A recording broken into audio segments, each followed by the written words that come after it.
పులిహోర పేస్ట్లో మనం మసాలా వేసుకోవాలి. ఫస్ట్ అది డ్రై రోస్ట్ చేసుకుందాం.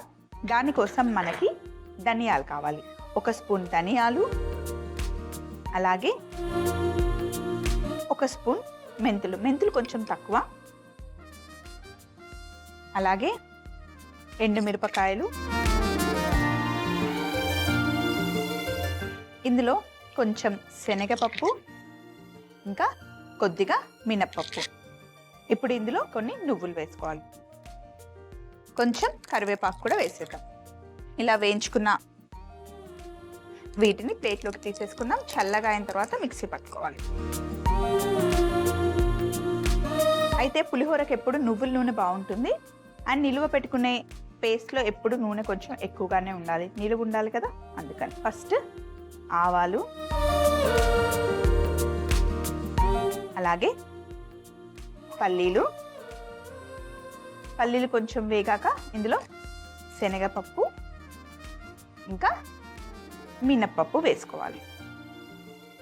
ఎండుమిరపకాయలు వేసుకోవాలి.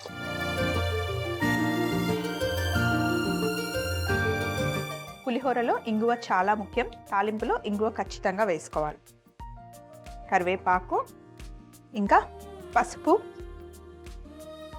పచ్చిమిరపకాయలు, ముందుగానే తీసి పెట్టుకున్న చిక్కటి చింతపండు పులుసు వేసేసుకోవాలి ఇందులో. ఇప్పుడు చింతపండు పులుసు బాగా ఉడకాలి, దగ్గరగా రావాలి. అలాగే ఇందులో ఉప్పు వేసుకోవాలి. చింతపండు పులుసు వేసాం కదా, ఉప్పు కొంచెం ఎక్కువే పడుతుంది. ఇలా ఉడుకుతూ పైన మొత్తం నూనె తేలిన తర్వాత ఇందులో మనం బెల్లం వేసుకోవాలి. పులిహోర పులుసులో ఎప్పుడు బెల్లం వేసుకోవాలి. కొంతమంది చక్కెర వేస్తారు, కానీ బెల్లం వేస్తే రుచి చాలా బాగుంటుంది. ధనియాలు, ఎండుమిరపకాయలు, మెంతులు, నువ్వులు, కొంచెం కరివేపాకు వేసాం ఆ ఫ్లేవర్ కోసం. ఈ పౌడర్ కూడా ఇందులో వేసి కలుపుకోవాలి. ఇప్పుడు మళ్ళీ కొంచెం నూనె పైకి తేలేంత వరకు కుక్ చేసుకోవాలి. పైకి నూనె తేలేంత వరకు కుక్ చేసుకోవాలి.